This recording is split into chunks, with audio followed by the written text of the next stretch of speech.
two other strategies. The second one was relinquishing sovereignty and promoting polyarchy. The American occupation, by giving back the government to the Iraqis, by the promise of troop withdrawal and instituting ritual elections, they were able to undermine nationalist demands that were being made by counter-hegemonic forces. And since the counter-hegemonic forces did not have necessarily any economic demands, but just political nationalist demands, they quickly fell into disarray after this. And they were then seduced into the political process, and all of a sudden they got involved in parliamentary politicking, rather than where they were on equal footing with the rest of the parties, rather than being on the street and using their social base, which was much stronger than the neoliberal historic bloc.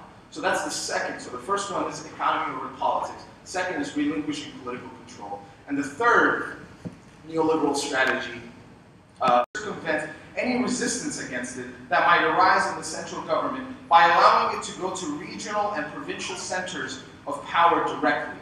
So resistance to transnational capital became more complicated, turning all of Iraq into a matrix of trenches that had to be fought over, rather than one central place that he could take over. So the American bombardment of Iraq flattened Iraqi institutions, and American occupation thereafter removed the rest of the rubble that remained of Iraq's nationally oriented economic system.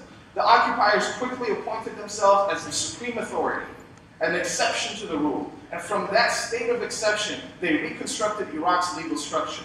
The occupiers imposed a neoliberal legal framework. Iraq was open to business for all. Even political opponents of the occupiers, such as Iran, were granted free range to exploit Iraq's newly open markets. This is not a US empire. The use of direct coercive power through the invasion and occupation of Iraq to pry open the country for transnational accumulation was the new face of colonialism, driven not by specific nation states, but by global capitalism. The empire at work here was not the United States, but global capitalism's transnational state, the network of nation-state institutions and transnational civil and governmental organizations.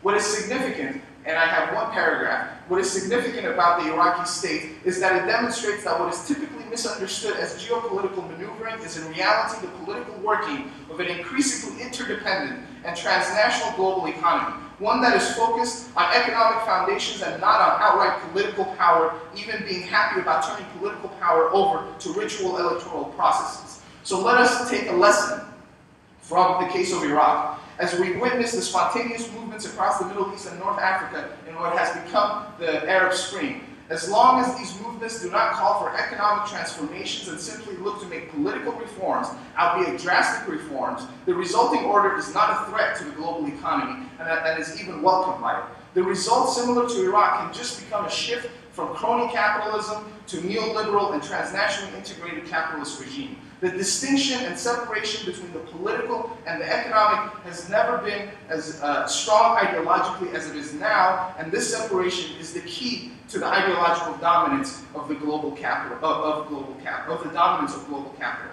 And so let me finish by saying that the struggle for Iraq is not in the past. And unfortunately for Obama and the American administrations to come, the struggle for Iraq is really in the future to come, as Iraq figures out how to deal with the impacts of these legal framework that was imposed during the CPA.